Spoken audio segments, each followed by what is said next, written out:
नमस्कार मेरे प्यारे दोस्तों, मैं संजय कुमार SKGKGS चैनल में आप लोग का हार्दिक स्वागत करता हूं। आशा करता हूं कि आप सभी लोग बहुत अच्छे होंगे और आप लोग की पढ़ाई लिखाई बहुत अच्छे से चल रहे होंगे। प्यारे दोस्तों, आज हम आप लोग को साइंस का ऑब्जेक्टिव बुक जो है बायोलॉजी का पढ़ाने वाले प्यारे दोस्तों, जिसमें है जंतु का वर्गीकरण। चैप्टर का नाम है 5 नंबर चैप्टर है। कितना 5 नंबर चैप्टर। इसका थ्योरी बुक भी पढ़ा दिए हैं 5th एडिशन का। तो अगर नहीं देखें तो आप जाके इस चैनल के डिस्क्रिप्शन में जाकर आप देख सकते हैं, प्लेलिस्ट में जाकर देख सकते हैं। इसका प्लेलिस्ट अलग बनाया हुआ है और थ्योरी का अलग है, ये ऑब्जेक्टिव बुक का अलग है। तो क्या है, जंतुओं का वर्गीकरण, इसका थ्योरी पढ़ा दिया गया है, ये ऑब्जेक्टिव आज पढ़ा रहे हैं। ठीक है, तो चलिए हम स्टार्ट करते हैं। स्टार्ट करने से पहले आपको कहना चाहते हैं प्यारे दोस्तों कि अगर इस चैनल पर आप लोग नए हैं और अभी तक इस चैनल को सब्सक्राइब नहीं किए हैं तो प्लीज़ दोस्तों इस चैनल को सब्सक्राइब करके बेल आइकन घंटी को दबा के ऑल कर दीजिए, ताकि आपको पर डे वीडियो यहाँ से जैसा ही यहाँ से पढ़ा के अपलोड करेंगे तो आपको सबसे पहले पहुँच सकें और इसका लाभ ले सकें। तो चलते हैं प्यारे दोस्तों, स्टार्ट करते हैं और इस वीडियो को लाइक और शेयर ज़रूर कीजिएगा। चलिए, पहला क्या है, हाइड्रा प्रजनन करता है। क्या है, हाइड्रा प्रजनन करता है। हाइड्रा प्रजनन करता है। तो आपका ऑप्शन ए हो जाएगा विखंडन द्वारा, बी हो गया बहु विखंडन द्वारा, सी हो गया मुकुलन द्वारा, डी हो गया बाइनरी विखंडन द्वारा। आपका सही जवाब हो जाएगा सी, मुकुलन द्वारा। हाइड्रा प्रजनन करता है मुकुलन द्वारा। किसके द्वारा? मुकुलन द्वारा। हाइड्रा प्रजनन मुकुलन द्वारा करता है। इसमें प्रजनन की क्रिया अलैंगिक जनन होती है तथा हाइड्रा में शरीर अनेक टुकड़ों में विभक्त हो जाता है। हाइड्रा में जो है शरीर अनेक टुकड़ों में विभक्त हो जाता है, जो प्रत्येक भाग में वृद्धि कर नए जीव में विकसित हो जाता है। नए जीव में क्या विकसित हो जाता है। हाइड्रा में पुनर्जन्म क्या है, पुनर्जनन की क्षमता होती है। पुनर्जनन की क्षमता होती है। नेक्स्ट चलते हैं, विखंडन और विवरण। विखंडन हो गया कि एकाधिक विखंडन और यह कोशिकीय स्तर पर कई प्रोटिस्टा में पाए जाते हैं। उदाहरण शैवाल और स्पोरोजोवा। क्या है, स्पोरोजोवा। द्विअंगीय विखंडन, यह अमीबा, पैरामीशियम और लिशमैनिया जैसे एक कोशिकीय जीवों में होता है। एक कोशिकीय जीवों में क्या होता है, द्विखंडीय विखंडन होता है। ठीक है, नेक्स्ट अलैंगिक प्रजनन। लैंगिक प्रजनन से भिन्न अलैंगिक प्रजनन में डैश है। अलैंगिक प्रजनन में क्या है प्यारे दोस्तों? तो ऑप्शन ए, प्रजनन में युग्मक पैदा होते हैं। बी, वंश विविधताओं को दर्शाता है। सी, नए जीव जनक माता पिता के समान होते हैं। ऑप्शन डी, युग्मक के केंद्रों का संलयन होता है। तो आपका ऑप्शन सी हो जाएगा, नए जीव जनक माता पिता के समान होते हैं। ठीक है, अगला क्वेश्चन है नेक्स्ट, लैंगिक प्रजनन और अलैंगिक प्रजनन। लैंगिक प्रजनन में है कि इसमें एक ही व्यक्ति द्वारा या विपरीत लिंग को विभिन्न व्यक्तियों द्वारा पुरुष और महिला युग्मकों का गठन होता है। अलैंगिक में लैंगिक था। अलैंगिक में क्या है कि वह प्रजनन जिसमें एकल माता पिता द्वारा बिना किसी युग्मक के संलयन को संतान उत्पन्न होता है, अलैंगिक प्रजनन कहलाता है। क्या कहलाता है? अलैंगिक प्रजनन कहलाता है। अगला पॉइंट है, ये युग्मक फ्यूज करके क्या है, फ्यूज करके युग्मक बनाते हैं जो नए जीव में विकसित होता है। और अगला पॉइंट है कि अलैंगिक में कि संतान अपने माता पिता की सटीक प्राकृतिक हैं और आनुवंशिक रूप से समान है। लैंगिक जनन में संतान पुरुष और महिला दोनों की विशेषता और मित्रता दर्शाता है। क्या है? संतान पुरुष और महिला दोनों की विशेषता और मित्रता दर्शाता है। ठीक है, नेक्स्ट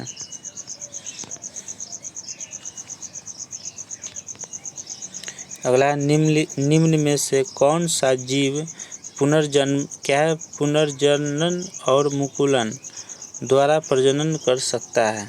ठीक है, क्वेश्चन क्या है कि निम्न में से कौन सा जीव पुनर्जनन और मुकुलन द्वारा प्रजनन कर सकता है। तो इसका चलते हैं, इसका ऑप्शन देखते हैं क्या क्या है। क्या है, ऑप्शन ए में है खमीर, बी में है प्लाज्मोडियम, सी है प्लेनेरिया, डी है हाइड्रा। तो आपका क्या हो जाएगा, निम्नलिखित में से कौन सा विखंडन द्वारा पुनः उत्पन्न हो सकता है। तो एक का था वो पहला था ए, पहला का आंसर क्या हो जाएगा प्यारे दोस्तों, पहला का आंसर हो जाएगा हाइड्रा। क्या हो जाएगा, hydra. Option D correct answer हो जाएगा, क्या हो जाएगा, हाइड्रा। चलते हैं अगला क्वेश्चन। अगला है कि निम्नलिखित में से कौन सा विखंडन द्वारा पुनः उत्पन्न हो सकता है, पुनः उत्पन्न हो सकता है। तो ऑप्शन ए खमीर, b planaria, d hydra, d c में हाइड्रा, डी में क्या है स्पाइरोगाइरा। तो आपको ऑप्शन डी करेक्ट आंसर हो जाएगा। स्पाइरोगाइरा विखंडन द्वारा पुनः उत्पन्न हो सकता है। स्पाइरोगाइरा तंतुमय शैवाल होते हैं। स्पाइरोगाइरा का शरीर छोटे टुकड़ों में टूट जाता है और प्रत्येक खंड एक वयस्क जीव में विकसित होता है, जैसे शैवाल। खमीर द्वियुग्मक विखंडन द्वारा प्रजनन करता है। प्लेनेरिया पुनर्जनन के माध्यम से अलैंगिक रूप से प्रजनन करते हैं। नेक्स्ट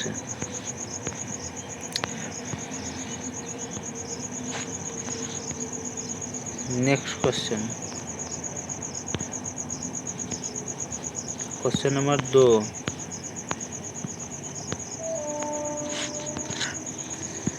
क्वेश्चन नंबर 2 है, किस जंतु समूह या संघ के सब सदस्य समुद्री होते हैं। कह रहा है कि किस जंतु समूह या संघ के सब सदस्य समुद्री होते हैं। तो option A porifera, B coelenterata, C echinodermata और डी मोलस्का। डी में क्या है, मोलस्का। 2 का क्या हो जाएगा प्यारे दोस्तों, तो सी हो जाएगा, ऑप्शन सी इकाइनोडर्मेटा। तो चलते हैं इसका डिस्कशन देख लेते हैं।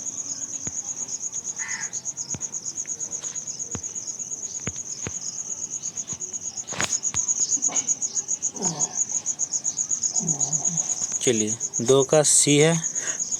इकाइनोडर्मेटा संघ के सभी जीव समुद्री होते हैं। ये सुविकसित अंग प्रणालियों वाले बहुकोशिकीय जीव है। एक तारे की तरह दिखते हैं और गोलाकार या लंबी होता है। पोरीफेरा क्या है, पोरीफेरा बहुकोशिकीय जलीय जंतु होते हैं। हाइड्रा छत्रक, मछली और प्रवाल बहुपाद जैसे प्राणी सिलेंट्रेटा कहलाते हैं। अगला है मोलस्का आर्थ्रोपोडा के बाद अकशेरुकी जंतुओं का दूसरा सबसे बड़ा संघ है। अगला है मोलस्का सबसे बड़ा समुद्री संघ है। मोलस्का जो है सबसे बड़ा समुद्री संघ है। नेक्स्ट पॉइंट है कि मोलस्का के अंतर्गत घोंघा, शंख,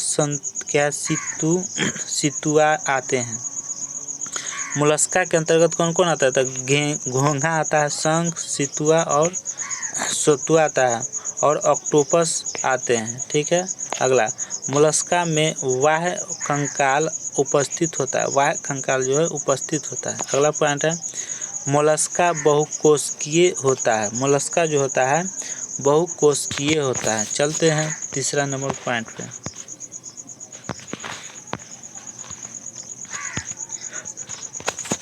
क्वेश्चन नंबर 3, आर्थ्रोपोडा जंतुओं में हल्का नील रुधिर किसके कारण हो सकता है। आर्थ्रोपोडा जंतु में हल्का नीला रुधिर किसके कारण हो सकता है, प्यारे दोस्तों। तो आपको ऑप्शन होगा ए हीमोसाइनिन, बी हीमोग्लोबिन, सी हीमिन, डी पोरफायरिन। तो आपका आंसर क्या हो जाएगा, ऑप्शन ए हो जाएगा, हीमोसाइनिन हो जाएगा। क्या हो जाएगा, हीमोसाइनिन। चलते इसको डिस्कशन देखते हैं।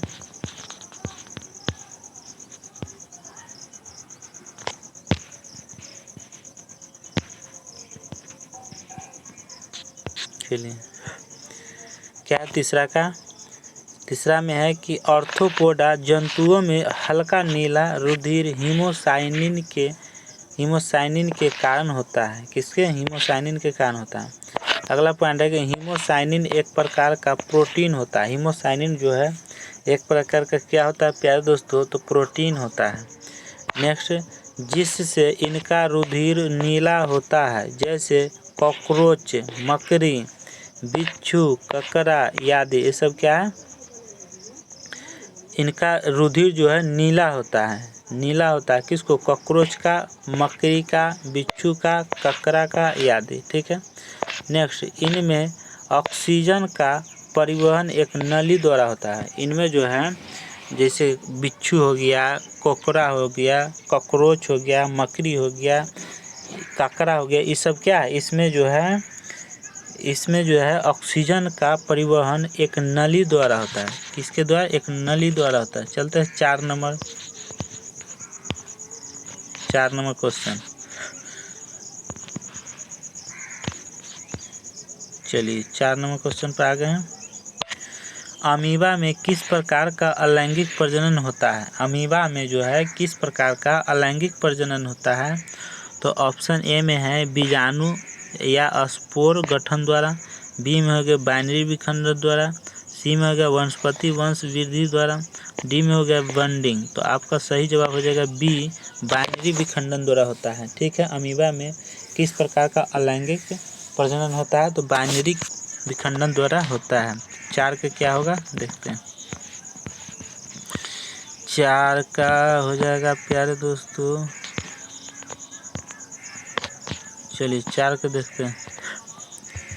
4 का है अमीबा में विखंडन द्वारा अलैंगिक प्रजनन होता है। अमीबा में विखंडन द्वारा अलैंगिक प्रजनन होता है और अमीबा एक प्रकार का एक कोशिकीय जीव है। अमीबा जो है एक कोशिकीय जीव है। याद रखिएगा, क्वेश्चन पूछेगा कि अमीबा एक प्रकार का कैसा जीव है? तो एक कोशिकीय जीव है।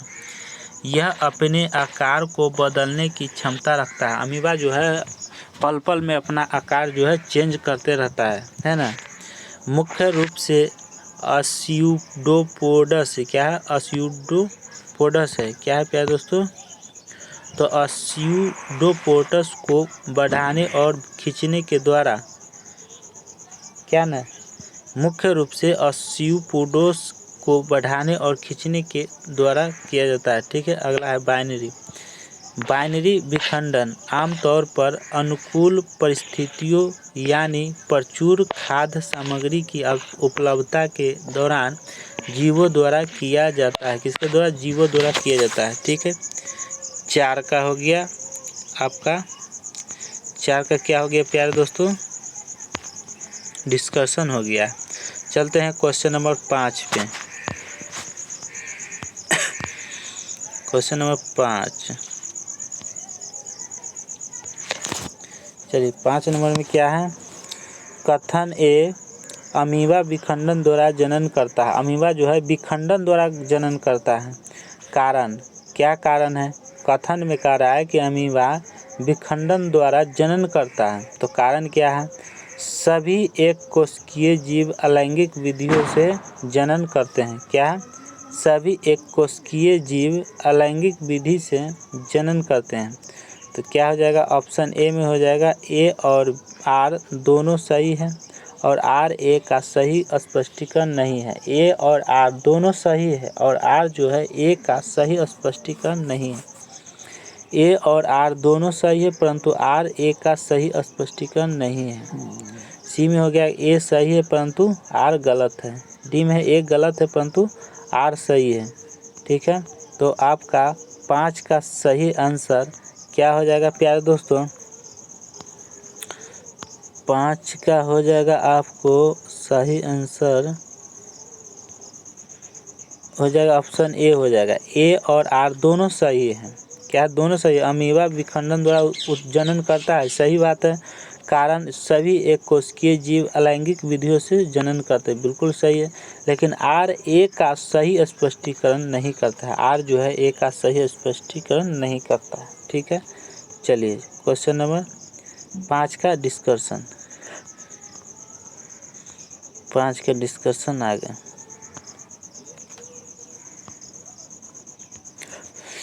5 में है कि कथन एक सही है और कारण आर भी सही है, परंतु आर ए की सही स्पष्टीकरण नहीं है। ठीक है। अगला पॉइंट, एक अमीबा अलैंगिक प्रजनन द्वारा बाइनरी विखंडन से प्रजनन करता है। Next, prokaryotic bacteria, protista, amoeba, paramecium, Euglena आदि और यूकैरियोटिक कोशिका अंगों जैसे माइटोकॉन्ड्रिया और क्लोरोप्लास्ट क्या द्विभाजन के साथ अलैंगिक प्रजनन करते हैं। नेक्स्ट,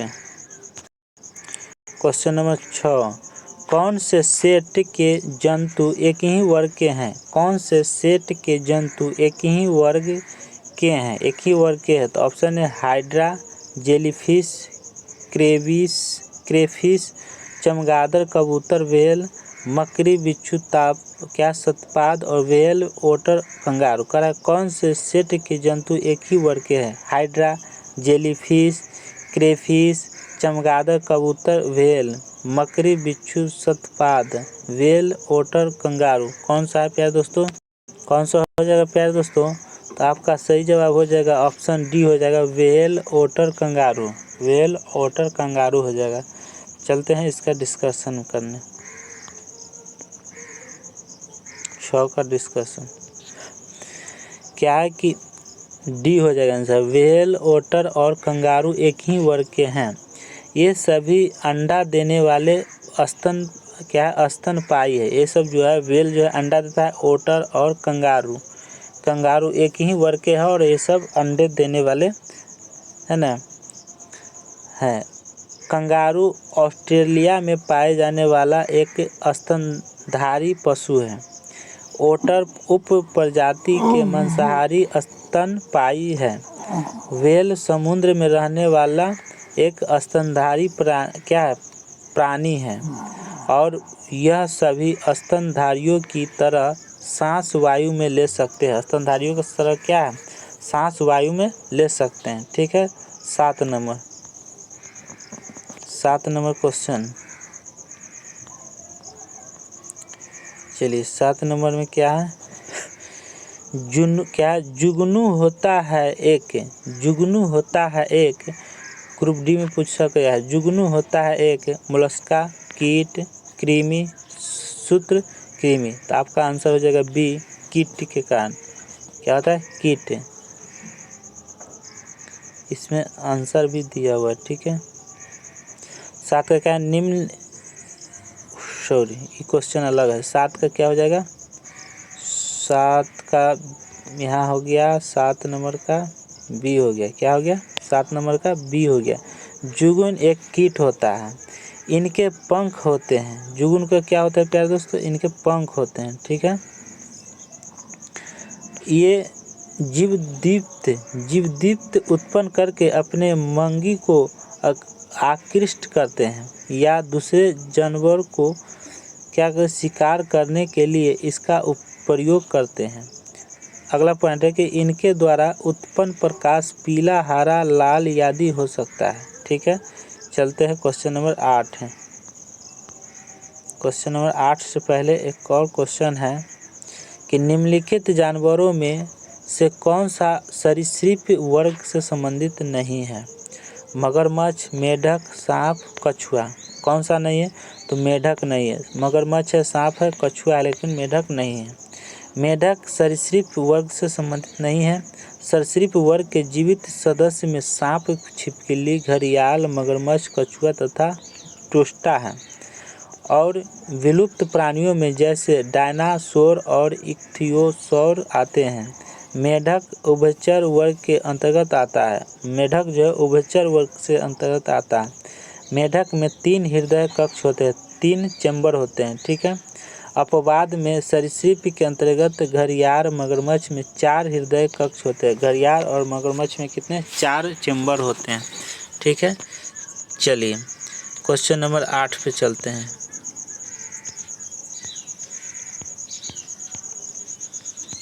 क्वेश्चन नंबर किधर है? 8 इधर। क्या करा है कि निम्नलिखित उड़ने वाले जीव में से कौन सा पक्षी वर्ग में नहीं आता है। करा है कि उड़ने वाले जीवों में से कौन सा पक्षी वर्ग में नहीं आता है। कौन सा पक्षी उड़ने वाले वर्ग में नहीं आते हैं, तो 8 का है। तो चमगादड़, कौवा, चील, तोता। कौवा उड़ता है, तोता भी उड़ता है, चील भी उड़ता है, और चमगादड़ नहीं होगा। क्या होगा, उड़ने वाले जीवों में से कौन सा पक्षी वर्ग में नहीं आता है। वर्ग में नहीं आता है तो चमगादड़, ऑप्शन ए सही है। ठीक है, इसका देखते हैं डिस्कशन। 8 का डिस्कशन यहाँ है, क्या है कि ये चमगादड़ उड़ने वाला पक्षी वर्ग में नहीं आता है। यह एक स्तनधारी वर्ग में आता है, क्योंकि चमगादड़ अंडे नहीं देते, सीधे बच्चे को जन्म देते हैं। चमगादड़ों के पूर्वजों में क्या है, पैरों के बीच कूदने, क्या है प्यारे दोस्तों फिर से देख लेते हैं। क्या है कि यह एक स्तनधारी वर्ग में आता है, क्योंकि चमगादड़ अंडे नहीं देते, सीधे बच्चे को जन्म देते हैं। चमगादड़ों के पूर्वजों ने परा के बीच कूदते समय ग्लाइडिंग, क्या है ग्लाइडिंग को क्या है फ्लैपिंग फ्लाइट से बदल दिया, क्योंकि इससे नियंत्रण और गतिशीलता की अनुमति मिली। चलिए क्वेश्चन नंबर 9। क्वेश्चन नंबर 9 में आइए। 9 यहाँ 9 में क्या है प्यारे दोस्तों कि निम्न में से किस पशु में छोटी आंत सबसे छोटी होती है। कराए किस पशु में छोटी आंत सबसे छोटी होती है, सबसे छोटी होती है। 9 नंबर का क्वेश्चन है। तो किस में होता है प्यारे दोस्तों, गाय में, किस में होता है, गाय में, खरगोश में, शेर में, बकरी में। सबसे छोटी आंत सबसे क्या है, किस पशु में छोटी सबसे छोटी आंत होते हैं। तो जल्द से जल्द कमेंट बॉक्स में बताइए कौन सा में होगा, बताइए कौन सा में होगा। तो आपका आंसर हो जाएगा सी, शेर में। किस पशु में छोटी आंत सबसे छोटी होती है, तो शेर में। किसमें, शेर में। इसका डिस्कशन चलिए देखते हैं 9 नंबर का आगे। 9 नंबर में है कि शेर में छोटी आंत सबसे छोटी होती है। शाकाहारी जंतु के भोजन में सेल्यूलोज होता है। शाकाहारी जंतु के भोजन में क्या होता है, सेल्यूलोज होता है। ठीक है, सेल्यूलोज के पाचन के लिए लंबी पाचन नली की आवश्यकता होती है, लंबी पाचन नली की आवश्यकता होती है। ठीक है, इसलिए शाकाहारी जंतु में छोटी आंत लंबा होता है, छोटी आंत होता है लेकिन वो लंबा होता है। मांस का पाचन सेल्यूलोज की अपेक्षा शीघ्रता होता है ना, शीघ्रता होता है। इसलिए मांसाहारी जानवर जैसे शेर, चीता आदि की छोटी आंत छोटी होती है, छोटी आंत छोटी होती है। ठीक है, चलिए क्वेश्चन नंबर 10। क्वेश्चन नंबर 10 पे जाने से पहले एक और क्वेश्चन है। क्या है, बहुत कमज़ोर विकसित बच्चों को जन्म देते हैं। क्या है, बहुत कमज़ोर बच्चों का जन्म देते हैं। कौन, बिल्लियाँ, कंगारू, चमगादड़, चूहे। कौन देता है, तो कंगारू जो है बहुत कमज़ोर विकसित बच्चों को जन्म देते हैं। कंगारू बहुत कमज़ोर विकसित बच्चों को जन्म देते हैं। युवा कंगारू का जन्म बहुत ही अपरिपक्व अवस्था में होता है, जब यह केवल लगभग 2 सेंटीमीटर लंबा होता है और इसका वजन 1 ग्राम से भी कम होता है। नेक्स्ट, कंगारू को मार्supialius, क्या है, पियलस के रूप में जाना जाता है। कंगारू ऑस्ट्रेलिया का राष्ट्रीय पशु है। कंगारू जो है ऑस्ट्रेलिया का क्या है, राष्ट्रीय पशु है। ये सिर्फ क्वेश्चन भी है, इंपॉर्टेंट क्वेश्चन है, आप लोग याद रखिएगा। चमगादड़ केवल स्वतंत्र, क्या, चमगादड़ जो है केवल स्वतंत्र रूप से उड़ने वाले स्तनधारी है। चमगादड़ जो है स्वतंत्र रूप से क्या है, उड़ने वाले स्तनधारी है। ठीक है, तो चलते हैं 10 नंबर क्वेश्चन पे। कहाँ चलते हैं, 10 नंबर क्वेश्चन पे आ गए। डैश पूरी तरह से मुक्त रहने वाली समुद्री जीव है, मतलब डैश पूरी तरह से मुक्त रहने वाली समुद्री जीव है। कौन, मोलस्का, आर्थ्रोपोडा और इकाइनोडर्मेटा और डी निमेटोडा। तो आपको सही जवाब हो जाएगा सी हो जाएगा एकाइनोडर्मेटा। ठीक है। 11 नंबर, स्टार फिश डैश समूह से संबंधित है। स्टार फिश जो है डैश समूह से संबंधित है, किससे है? तो आपका ऑप्शन है हो जाएगा ए एकाइनोडर्मेटा, बी एनेलिडा और सी पोरीफेरा, डी निमेटोडा। इसका 10 का डिस्कशन नहीं किए, 10 का डिस्कशन कर लेते हैं, नहीं तो फिर वो छूट जाएगा। ठीक है। 10 का, एकाइनोडर्मेटा पूरी तरह से मुक्त रहने वाला समुद्री जीव है। क्या है? समुद्री जीव है। एकाइनोडर्मेटा फाइलम के सदस्य संगठन के अंग प्रणाली स्तर वाले सभी समुद्री जानवर होते हैं। एकाइनोडर्मेटा का सबसे विशिष्ट विशेषता जल संवहनी प्रणाली की उपस्थिति है। एकाइनोडर्मेटा भोजन के गमन, संचयन और परिवहन और श्वसन में मदद करता है। एकाइनोडर्मेटा के शरीर पर अरीय समिति पाई जाती है। ठीक है। तो चलते हैं 11 नंबर क्वेश्चन। 11 नंबर क्वेश्चन किधर है? इधर है। ठीक है। 11 नंबर क्वेश्चन पर आ गए। 11 में क्या है कि स्टार फिश डैश समूह से संबंधित है। स्टार फिश किस समूह से संबंधित है? तो option a echinodermata, b annelida, c porifera, d nematoda. आपको ऑप्शन ए सही है, एकाइनोडर्मेटा। 11 का ये आपको कंप्लीट हो गया आंसर। ठीक है। 11 का देखते हैं डिस्कशन। 11 का आपका आंसर हो गया ए, स्टार फिश एकाइनोडर्मेटा समूह से संबंधित है। एकाइनोडर्मेटा विशेष रूप से समुद्री जीव है। एकाइनोडर्मेटा क्या है? समुद्री जीव है। समुद्री स्टार, समुद्री कर्कटी, समुद्री अर्चिन, रेत, डॉलर और ब्रिटल स्टार सभी एकाइनोडर्मेटा के आधार पर क्या है? देख कहाँ छूट गया। रेत, डॉलर और ब्रिटल स्टार सभी एकाइनोडर्मेटा के उदाहरण हैं। एनेलिडा में केंचुआ, जोंक, ब्लिस्टर, कृमि शामिल है।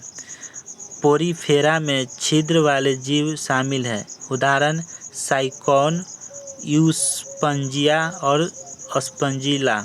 ये सब क्या है? इसमें शामिल है। ठीक है। चलते हैं 12 नंबर क्वेश्चन। 12 नंबर क्वेश्चन से पहले एक और क्वेश्चन है, उसको देख लेते हैं। निम्नलिखित जीवों में से कौन सा जीव मुकुलन द्वारा प्रजनन नहीं करता है? मुकुलन द्वारा जो है प्रजनन नहीं करता है। निम्नलिखित जीवों में से कौन सा जीव मुकुलन या बंडिंग द्वारा प्रजनन नहीं करता है? तो आपका आंसर क्या हो जाएगा? ऑप्शन डी हो जाएगा, एनेलिडा के द्वारा नहीं करता है। एनेलिडा जीव मुकुलन द्वारा प्रजनन नहीं करता है। एनेलिडा में प्रजनन एवं विकास की विधि यौन प्रकृति है। वे मोनोसेक्सुअल या डायसेक्सुअल हैं। वे युग्मकों के संलयन द्वारा मध्यस्थता से यौन प्रजनन प्रदर्शित करते हैं। अगला है मूंगा हाइड्रा स्पंज मुकुलन द्वारा प्रजनन करता है। तो चलते हैं अगले क्वेश्चन के ऊपर। क्वेश्चन आगे क्या है? एक और क्वेश्चन है, क्या निम्न में से कौन सा यौन और अलैंगिक दोनों रूप से उत्पन्न होता है? ऑप्शन ए है हाइड्रा, बी अमीबा, सी एलगी, डी कवक।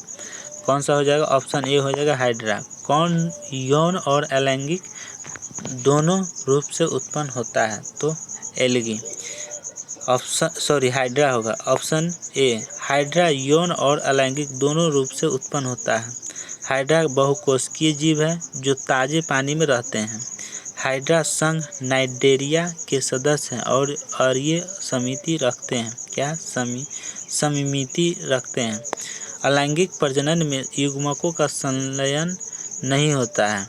अलैंगिक प्रजनन से बनने वाली संतति आनुवंशिक रूप से अपने जनक के समान होते हैं।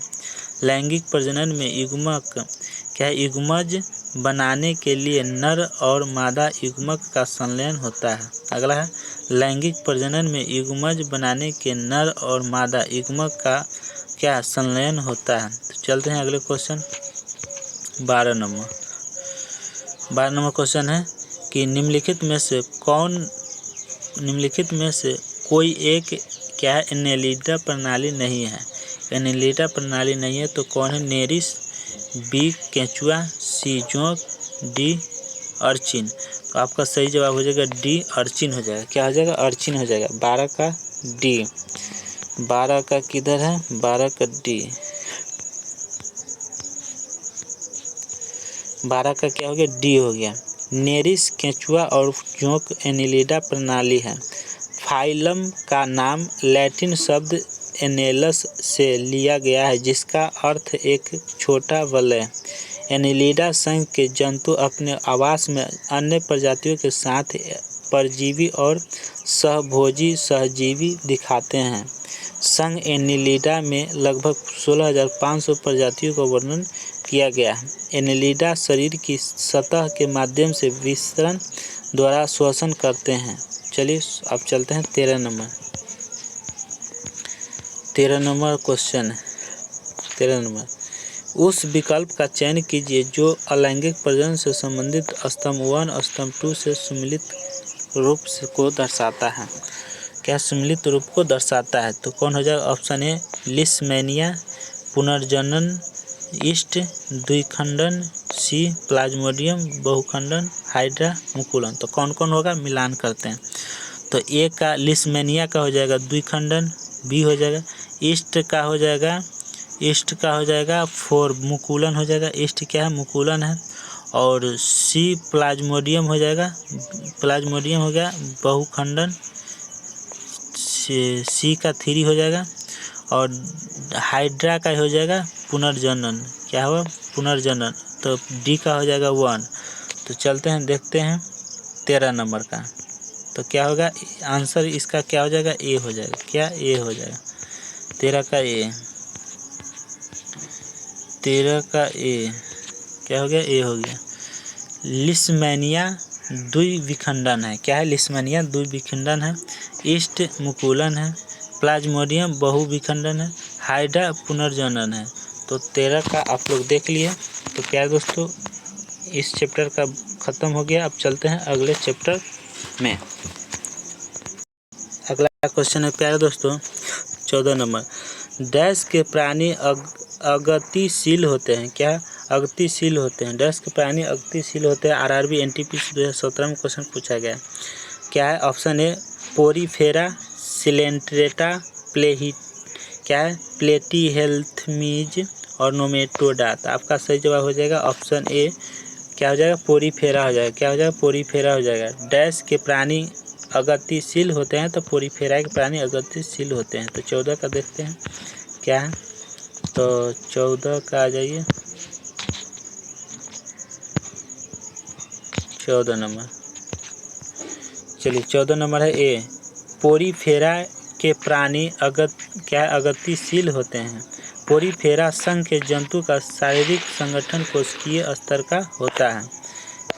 इनके शरीर पर विभिन्न छोटे छोटे छिद्र होते हैं। पोरीफेरा संघ के सभी प्रकार के जंतु अधिकांशतः समुद्र पर, कुछ स्वच्छ जल में भी होते हैं। पोरीफेरा संघ के उदाहरण साइकोन, हिलोनिया, क्लियोना, स्पंजिला, ये सब क्या उदाहरण है। ठीक है, पोरीफेरा का। चलते हैं 15 नंबर क्वेश्चन।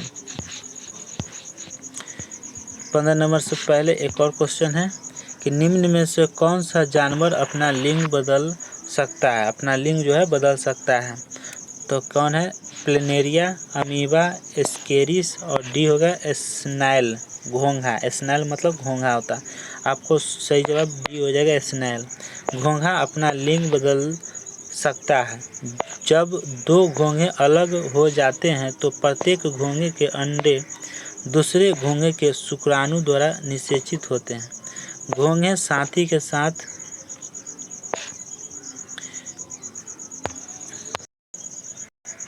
करते समय शुक्राणु और अंडे का उत्पन्न करने में सक्षम होते हैं। ठीक है, नेक्स्ट, घोंघा का नर प्रजनन अंग कभी भी घोंघे के मादा जननांगों को निषेचित नहीं कर सकता। अगला क्वेश्चन, अगला क्वेश्चन है प्यारे दोस्तों निम्नलिखित जानवरों में से कौन सा सरीसृप वर्ग से संबंधित नहीं है? निम्नलिखित जानवरों में से कौन सा सरीसृप वर्ग से संबंधित नहीं है? मगरमच्छ, मेढक, सांप, कछुआ। कौन नहीं है? तो मेढक नहीं है। मेढक सरीसृप वर्ग से संबंधित नहीं है। कछुआ, मगरमच्छ, सांप सरीसृप वर्ग से संबंधित नहीं है। मेढक उभयचर है। सरीसृप ठंडे खून वाले जानवर है जो धूप में लेटकर अपने शरीर का तापमान बढ़ाते हैं या छाया में रेंग कर इसे कम करते हैं। ठीक है। और आगे क्या है? उभयचर ऐसे जीव है जो दोहरा जीवन जीते हैं। क्या है? दोहरा जीवन जीते हैं। वे जमीन के साथ साथ पानी में रह सकते हैं। वाह, उभयचर। ठीक है। चलिए अगला क्वेश्चन है, अधिकांश कीट श्वसन कैसे करते हैं? अधिकांश जो है कीट श्वसन कैसे करते हैं? त्वचा से, क्लोम से, फेफड़ा से और क्या है? वातक रंध्र से। तो किससे करता है? तो ऑप्शन डी, वातक रंध्र से। अधिकांश कीट वातक रंध्र से श्वसन करते हैं। कीटों के श्वसन तंत्र में श्वास नली नामक नलिकाओं के एक जल के माध्यम से ऑक्सीजन और कार्बन डाइऑक्साइड गैसों का आदान प्रदान होता है। ठीक है। चलिए देखते हैं। पशु है, श्वसन अंग है। केंचुआ त्वचा के द्वारा श्वास लेता है। मकड़ी स्कॉर्पियन फुसफुस से लेता है। व्हेल फेफड़ा से। कॉकरोच श्वास नली से। मछली झींगा गलफरे से। मेढक त्वचा, फेफड़े, मुख, गुहा से। उभयचर स्तनधारी पक्षी जो है फेफड़े से लेता है श्वास। ठीक है। ये सब क्वेश्चन आप लोग याद रखिएगा। चलिए अगला 15 नंबर क्वेश्चन है, किन जंतुओं में आहार नाल नहीं होता है? किन जंतुओं में जो है आहार नाल नहीं होता है? केकड़ा में एरेनकानाइडा और सी में हो गया टिनिया एवं अन्य सिस्टोडा और डी में यकृतिक कृमि एवं अन्य ट्रिमेटोडा। तो आपको ऑप्शन सी सही हो जाएगा। 15 का क्या हो जाएगा? 15 का सी। 15 का सी आपका आ जाइए। 15 का सी आ गए, आंसर पर आ जाइए। 15 नंबर सी, टिनिया एवं अन्य सिस्टोडा में आहार नाल नहीं होता है। टिनिया जैसे कुछ जीवों में आहार नाल पूरी तरह से अनुपस्थित होता है। टिनिया एक अंतः परजीवी है जिसमें परपोषी से पोषक तत्वों का सीधे उनके शरीर की सतह के माध्यम से अवशोषित करके पाचन होता है। चलते हैं 16 नंबर क्वेश्चन। 16 नंबर क्वेश्चन पे आते हैं। 16 नंबर क्वेश्चन क्या है? चलिए 16 नंबर से पहले एक और क्वेश्चन है, कीट वर्ग का महत्वपूर्ण लक्षण है। कीट वर्ग का महत्वपूर्ण लक्षण क्या है? कीट वर्ग का महत्वपूर्ण लक्षण है कौन है? 3 जोड़ी पाद, संयुक्त नेत्र, संधित उपांग, ये सब।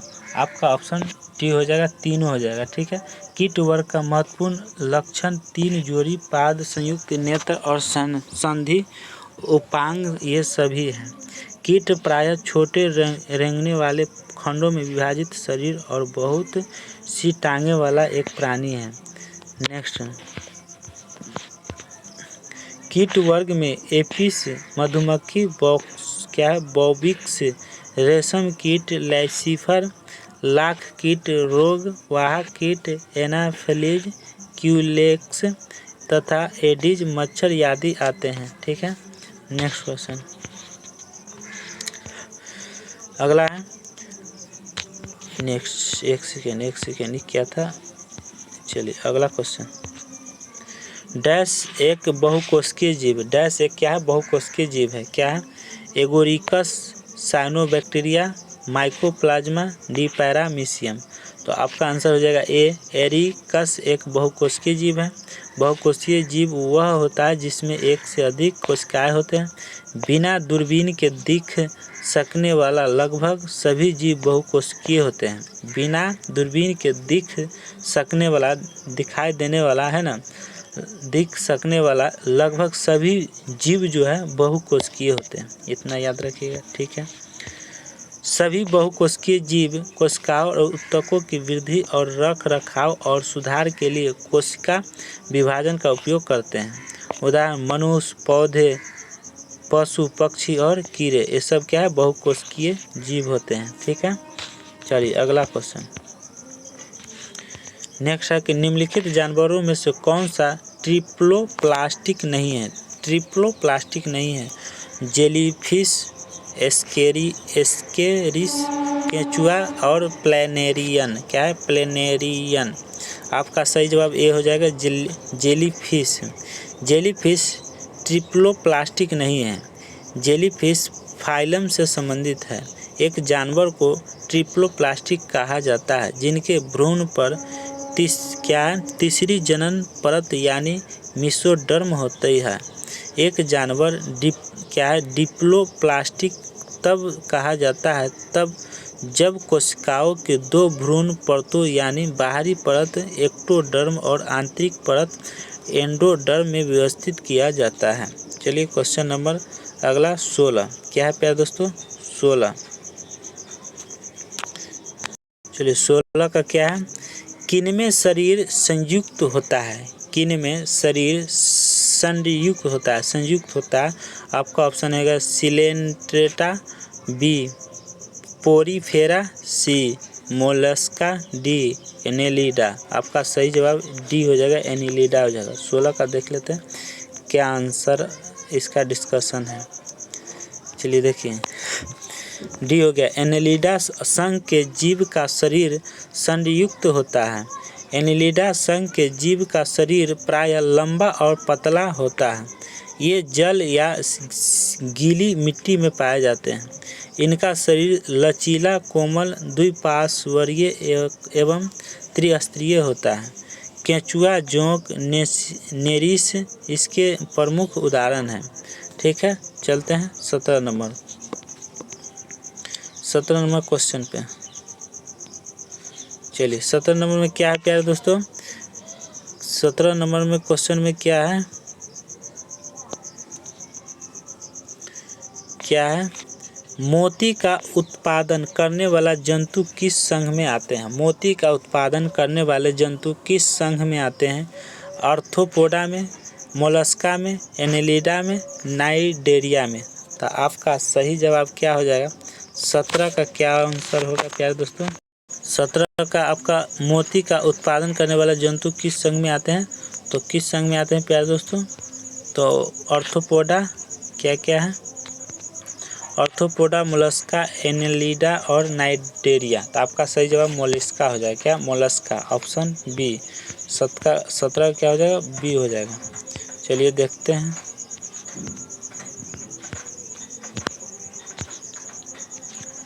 सत्रह का क्या हो गया, बी।